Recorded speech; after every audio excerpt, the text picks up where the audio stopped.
다음 테마의 주제는 빌딩주는 제약이다. 라는 테마를 얘기를 해보려고 합니다. 네. 참, 전번 에피에서 후원해주신 분들 소개하는 과정을 늦었네요. 네, 편집으로 잘 메꿔주시기 바랍니다. 토착외구 박멸님, 소영님, 어진애비님, 양원정님, 김윤미님, 쌍남자님, 프렌지파니, 맞죠? 네, 프렌지파니님, 공연수님, 미스터 은경이님, 향남사랑님, 보내주신 후원 대단히 감사합니다. 네, 아직도 해야 될 에피가 두 개가 더 남아 있어서, 네, 그냥 가시는 김에 쭉 가겠습니다.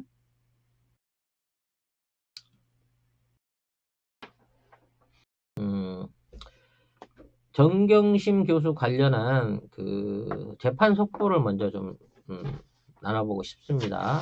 이게 이제 제2의 논두렁 시계 사건이다라고 얘기가 되고 있는데요. 이게 이제 내용을 보면 검찰이 정경심 교수가 일종의 지금의 그 사모펀드 그 상황을 만들어낸 그 증거라고 제시를 한 게 친동생하고 주고받은 문자였어요. 네. 이게 이제 민정수석 취임을 한 2017년 5월 취임을 했는데 7월 달에 친동생하고 이렇게 이제 문자를 나눈 내용이었죠.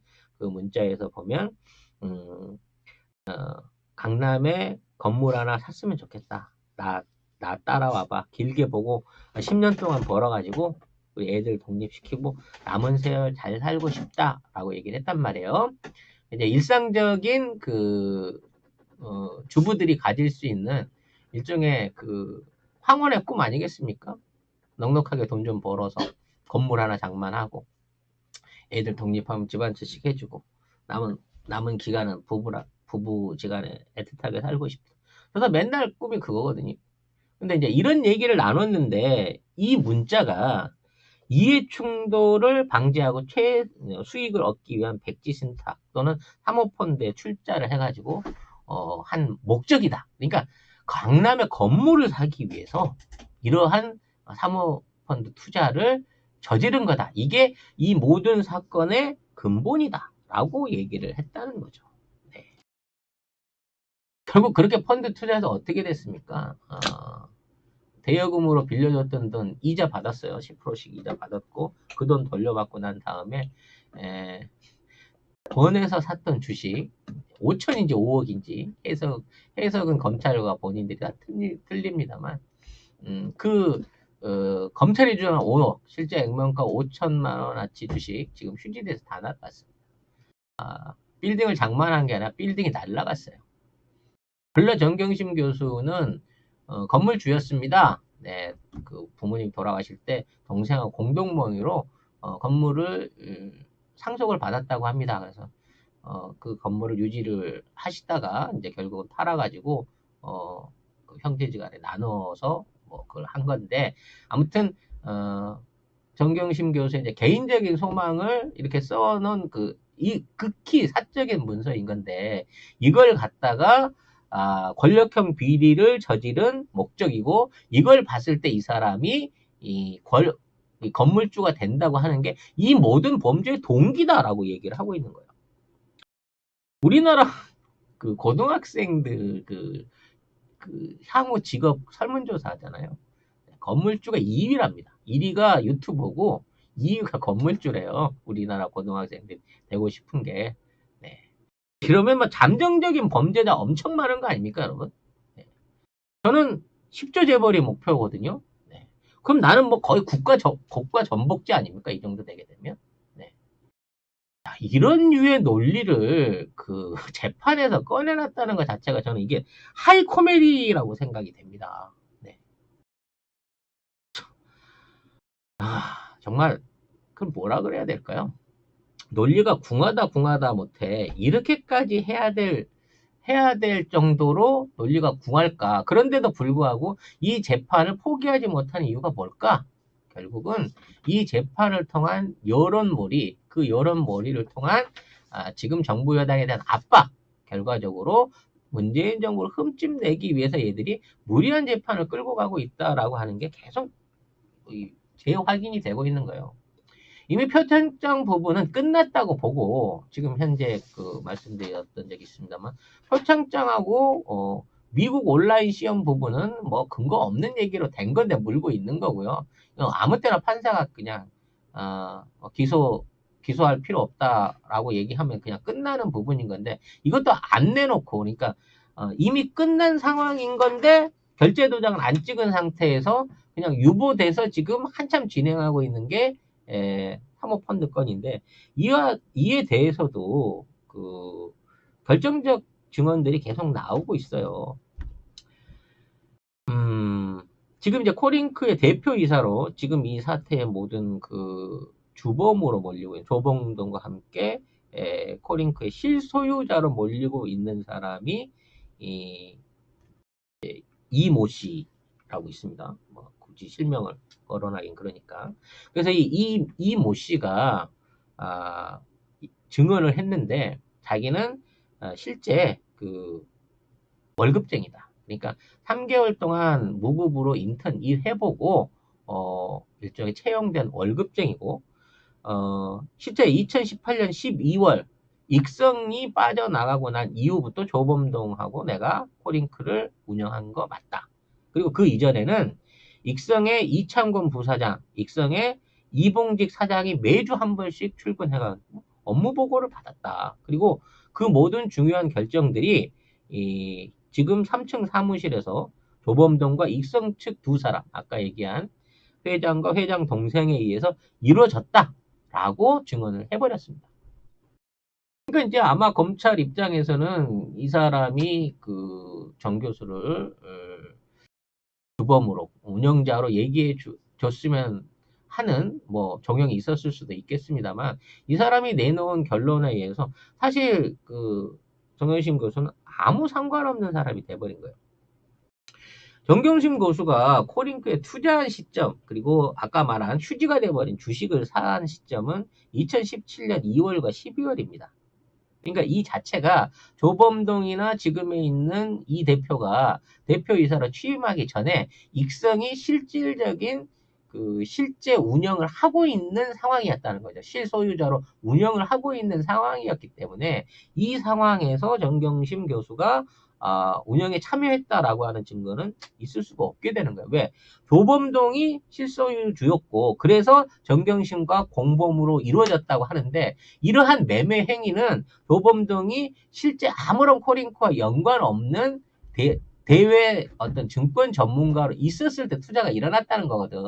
그러니까 조범동이 결정력이 없는 상황에서 이건 모든 걸 샀고 그 당시 실무자가 익성의 회장과 동생이었기 때문에 이러한 검찰의 기소 논리가 완전히 다 거짓말이라는 게 밝혀졌다는 거예요. 논리가 완전히 붕괴돼 버린 겁니다. 여기에 추가로 그 코링크 회사의 PC에서 그 여회장 파일이라는 게 나왔어요. 여회장. 그래서 이제 이 여회장이 정경심 교수를 말하는 것이다. 코링크 직원들이 정 교수를 회장님이라고 부른 거다. 회장님이라고 불렀으니까 실소유주다. 라고 검찰이 언론에다 막 프레이를 했습니다. 그리고 이걸 증거로 내놨어요. 근데 이 파일을 직접 작성한 여직원이 증인으로 나왔어요. 그 증인으로 나와서 한 얘기가 본인은 정경심이 누군지도 몰랐고 그냥 여성 투자자가 있고 그 여성 투자자가 온다고 하길래 그 사람을 관리하기 위한 계장으로 그냥 여자 회장이라는 이름에서 여회장이라는 이름을 썼다는 거예요. 그러니까 이름을 모르니까 투자자가 정경심인지도 몰랐기 때문에 어떤 여자 투자자가 있어서 했는데 여사장으로 하기에는 좀 그러니까 일종의 예우로 여회장이다라고 이름을 붙여준 거다라고 얘기를 한 거라는 얘기죠. 이 정도 되면 재판 끝난 거 아닌가요? 검찰이 그 정경심 교수 실제 운영을 했다라고 하는 가장 핵심적인 증거 두 가지가 빠졌잖아요. 네? 이미 주식이나 투자가 이루어진 시점에 조범동은 코링크 아무 상관없는 외부자였고 마찬가지로 내부에서 주고받았다고 하는 투자금은 대여금으로 해서 이자를 받은 게 확인이 됐고 그 이자 지급에 대한 전표가 존재하고 그리고 그 이자를 충실하게 세무신고까지 다 했었고. 그런데도 불구하고 검찰이 지금 논리를 이어가기에는 불가능한 상황인데도 아직도 이 재판은 계속 진행형으로 일어나가고 있다는 거죠. 정말 염치가 없다 그래야 될까요? 이 검찰이 이 재판을 아주 그냥 애들 학예 수준으로 점점 더 저질스럽게 떨어뜨리고 있는 겁니다. 이 모든 것들은 검찰과 법원, 현재 있는 판사가 다 나중에 쥐고갈 업보됩니다. 과거랑 틀려요. 이런 식으로 억지로 만들어서 결과 내놓고 나는 도장 찍고 망치 때렸으니까 끝나라고 하는 법무부 아닙니다, 지금. 네. 알아서 적절한 손절할 때를 찾지 못하면 니네들이 역으로 이거 다 걸려 들어간다고 얘기를 해야 될 것 같습니다.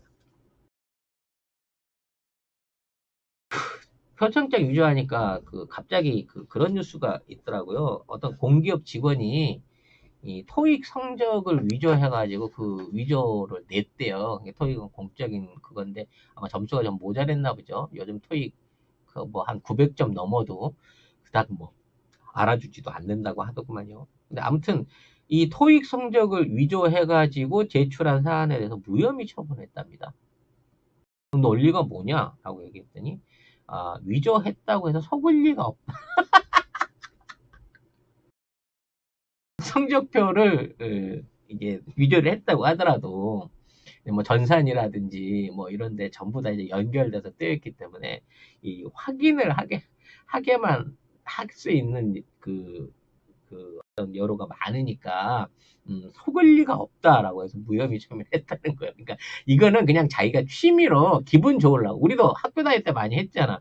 4등인데 긁어갖고 1등 만들거나 11등인데 앞에 없애갖고 1등 만드는 거 해봤잖아요. 그리고 안 해보셨어요? 하여튼 그런 류의 자기 기분 좋으려고 한 거지. 그렇게 한다고 해서 성적이 바뀌어지냐? 라는 게 검찰의 그 무혐의 논리라는 겁니다.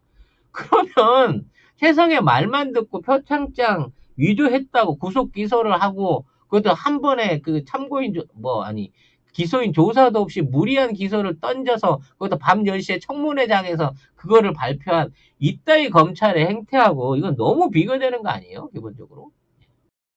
이건 우습지도 않고 네. 이러한 이중 논리가 검찰에서 계속 연이어 일어나고 있습니다. 최근에 부적절한 짓거리를 한 파견 검사가 있었죠. 네, 오피스텔에서 채팅 앱 사이트를 이용해서 이제 매매를 했는데 그게 이제 경찰에 단속을 받았어요. 잡혔는데 왔는데 진술서를 썼는데 무직이라고 쓰고 나갔더만요. 근데 나중에 이제 경찰이 추가 조사를 하려고 주민번호를 때려보니까 검사인 거야. 상당히 높아 아직도. 그래서 다시 재소환을 했더니 소환에 응하지 않은 겁니다. 그래서 기소 의견으로 송치를 냈어요. 기소가 제대로 될까? 네. 제대로 될지 한번 지켜봐야 됩니다. 과거 같은 경우에 2016년에도 그 비슷한 사례가 있었더만요. 오피스텔에서 그 검사가 걸렸는데 그때에도 기소가 안 됐더라고요. 네. 이게 이제 기소가 안 되는 논리가 두 가지가 있다고 합니다. 둘이 애인이면 안 내도 된다는 거죠. 둘이 금전 관계가 없었으니까. 그 다음에 뭐냐면 이건 뭐 이렇게까지 해야 되나? 네, 콘돔에 그 잔여물이 없으면 이게 무혐의로 처리될 수 있다고 합니다. 그래서 과거에는 그런 방식으로 빠져나갔다네요. 네, 이번에도 그러한 사례가 적용될지 한번 두고 봐야 될 것 같습니다. 우리 마라토너께서 신당을 창당하신다고 합니다. 네. 자기가 하는 이제 당을 이번 네 번째인가 만드시는 걸로 알고 있는데 안철수 신당이라고 이름을 해가지고 이거를 이제 선관위에다가 이렇게 해도 되나요?라고 물어봤다 그래요. 네. 아직까지 답변을 받았는지 모르겠는데 이게 너무 자기애가 강한 거 아니에요? 네. 저도 이제 송작가 TV라고 방송을 하고 있지만 차마 내가 송명훈 작가 TV 이렇게는 안 하거든요. 그냥 뭐 어떻게 대놓고 자기 PR 좋아하는 사람도 있긴 하지만 정치를 하겠다고 하는 대한민국의 어떤 뭐 새로운 보수의 중심이 되겠다는 사람이 자기가 하려고 하는 정치 세력을 안철수 신당 이렇게 만들어가지고 창당을 하겠다고 하는 거는, 이건 뭐, 김일성도 해보지 못한, 김일성도 그냥, 뭐, 그, 조선인민주의 뭐 공화국 이런 걸로 안 하고 그냥 김일성 국가라고 하는 거랑 똑같은 발상인 건데 어떻게 배운 사람의 입장에서 이러한 발상이 나올 수 있는지 이거 참 이 정도 되면요 자기가 좀 심하게 강한 게 아닌가 하는 생각이 들고 이런 분이 이 정치 대외적인 국민을 위한 정치 뭐 대의를 위한 정치를 실천할 수 있는 분인가라는 생각이 듭니다. 반대로 이제 그 안철수 씨가 나오게 되다 보니까 바른미래당이 급격하게 쪼그라들고 있어요. 네.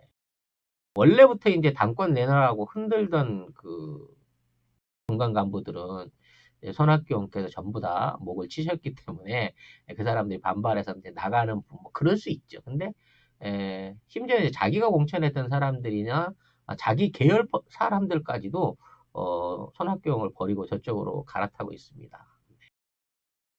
놀랍게도 우리 여당을 제외한 나머지 그 당들의 여권을 제외한 나머지 야권 당들의 총수가 실제적으로 현직 의원이 아니거나 그러니까 민간인인 상태에서 이제 당수들이 전부 다 지금 득세를 하고 있는 거고요.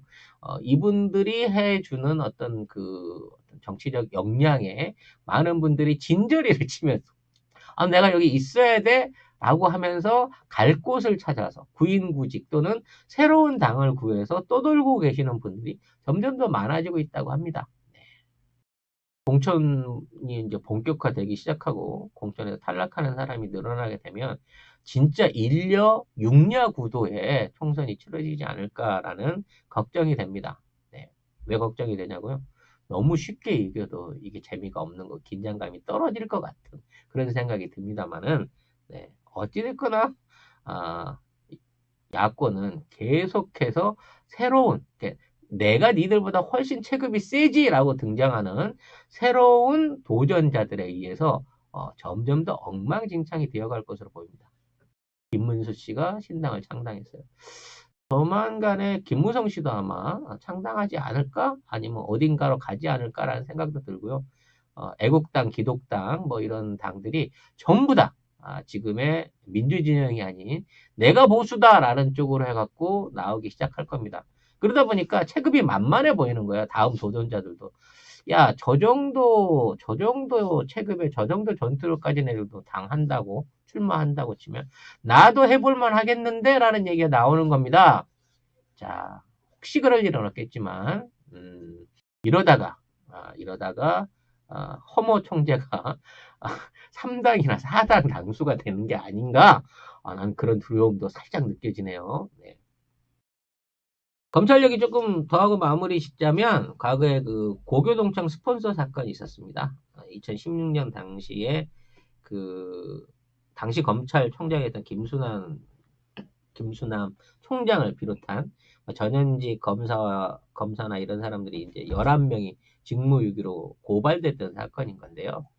이게 이제 스폰서를 했던 그 김 씨가 김영준 검사, 박수정 그 변호사, 이 박수정 변호사가 굉장히 발이 높다 그러죠. 이 사람들한테 돈을 주고 청탁을 했다가 뭐 이러한 부분에 대한 부분을 뇌물을 받은 사실을 고소고발했는데 이거를 제대로 수사하지 않았다 그랬고 이거를 시사타파나 또 공중파에서 추정 60분인지 PD 수준인지 뉴스타파가 했었고 공중파에서도 이걸 한 기억이 나는데 아무튼 그 당시에 이 사람들이 전부 다 처벌을 안 받았거든요. 우리 추미애 그 법무장관이 있는 새로운 법무부가 전현직 검사 11명을 직무유기로 다시 한번 제대로 수사할 수 있을지 이것도 좀 지켜볼 여지가 있는 사안이 아닌가라는 생각을 해봅니다.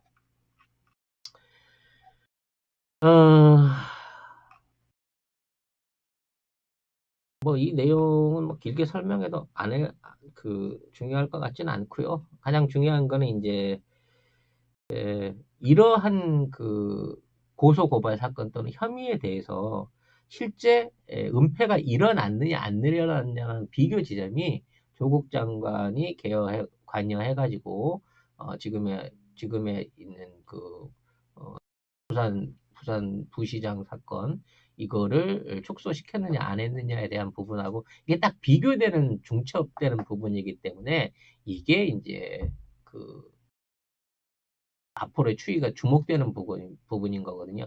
만일 이거를 통해 가지고 제대로 된 수사가 이루어지게 된다고 하면 이 11명의 검사를 비롯해 가지고 아마 이번 그 우병우 사단으로 불렸던 과거의 기득권 검사층에 있었던 인물들 또 수십 명이 그 수사 부실이라든지 이 무마 의혹 같은 걸로 해고 조사를 받고 징계를 받고 털려나지 않을까 싶은 생각이 듭니다. 정말 이렇게 되다 보면 검찰의 자정작용이 일어나고 새로운 피로 바뀌고 하면서 우리가 바랄 수 있는 제대로 된 검찰의 모습을 찾아가는 과정이 점진적으로 만들어지지 않을까라는 생각을 해보게 됩니다.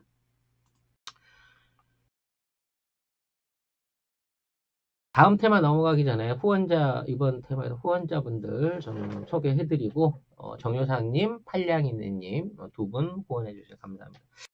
꼭 알리고 싶은 그 틈새 뉴스가 있어서, 여러분하고 지금 마지막에 이제 우리가 너무 격앙됐잖아요. 오늘 방송 자체가. 그러니까 마지막에 좀 훈훈하게 정리를 하고 꼭 넘어갔으면 합니다. 미국의 경제지 포춘이 문재인 대통령을 가장 위대한 대통령 1위로 선정했습니다. 지금 현재 전 세계에 있는 현직 대통령들 중에 문재인 대통령이 가장 뛰어나다라고 하는 거를 미국의 유력 경제지 포춘이 했다는 거죠. 뭐 워싱턴 포스트나 뭐 이런 쪽에 뭐 보도에 비해서 저는 포춘이 했다는데 더 큰 의미가 있다고 생각합니다. 왜? 포춘은 경제 전문지잖아요. 결국 뭐 도덕적으로 우승하고 뭐 어떤 그 정치를 잘하고의 부분을 떠나서 이 위대한 대통령을 통해 가지고 대한민국이 경제적인 성과를 보고 있다라는 점이 반영됐기 때문에 포춘이 우리 문재인 대통령을 1위로 선정하지 않았나 생각을 합니다. 네. 이런 기사는 왜 안 냅니까? 박근혜 같았으면 한 일주일은 그냥 전면에 나가지고 우리 대통령 어디서 뭐 위대한 대통령 1위 됐다 뭐 이런 얘기 있었을지 모르겠어요. 뭐 1위를 한 게 있는지 모르겠어요. 네.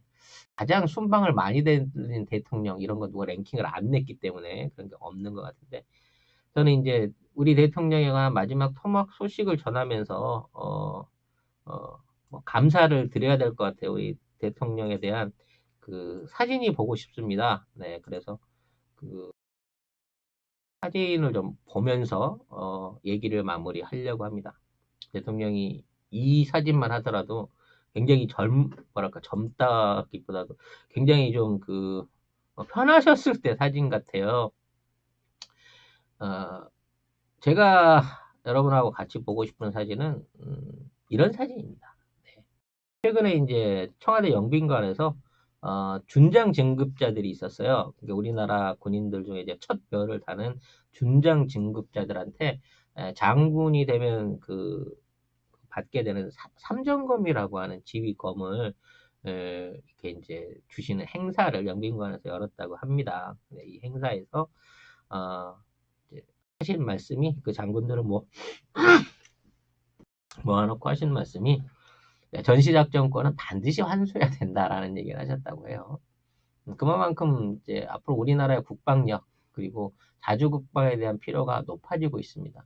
동아시아 문제를 해결하는 데 있어서의 자주국방에 대한 그 가치가 커지고 있는 거죠. 미국이나 미국의 어떤 영향력은 줄어들 것이고 중국이나 일본이나 북한을 직접적으로 군사적으로 압도할 수 있는 능력을 갖춰야만 이러한 성과를 낼 수 있는 부분이 있기 때문에 우리 이제 준장 진급자들의 모습은 되게 중요한 거죠. 이분들의 선정은 중요한 거죠. 그분들 앞에 이제 이런 의미 있는 대화를 하셨는데 이게 이제 특별한 건 뭐냐면 이번에 정의숙 간호사관학교장하고 김주희 정보사령부 정보단장 같은 두 분의 여성 준장이 포함이 돼 있었다고 합니다. 특히 그 김주희 준장 같은 경우에는 최초의 그 정보병과, 그러니까 정보를 취급하는 데서 이제 그 근무하시던 분이었다는 거죠. 끝나고 난 다음에 그 가족들, 그러니까 참가했었던 가족들하고 사진을 이렇게 찍으셨어요. 준장 진급자들 가족들하고 사진을 찍었는데 이게 너무 이제 격이 없고 재밌고 좋았습니다. 전 제일 히트가 우리 토끼머리한 친구가 아닌가 싶은 생각이 드는데, 그만큼 격이 없이 그 많은 그 준장 그 가족들을 대해 주셨다는 거죠. 주목하고 싶은 사진이 있어서 그 말씀을 드려봤습니다. 이게 이제 김용필 준장인데요. 김용필 준장이 이제 어머님하고 사진을 찍었어요. 아까처럼 기념사진을 찍었는데 대통령이 갑자기 한 장 더 찍자라는 얘기를 합니다.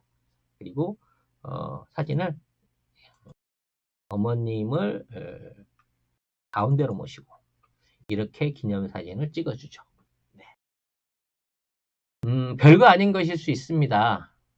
그리고 기념사진이라고 하는 것도 우리가 졸업식 날 찍는 사진처럼 굉장히 받는 게 당사자한테는 의미일 수 있지만 직접 당사자가 아닌 사람한테는 그냥 뭐 그럴 수 있지라고 지나갈 수 있는 부분인 건데,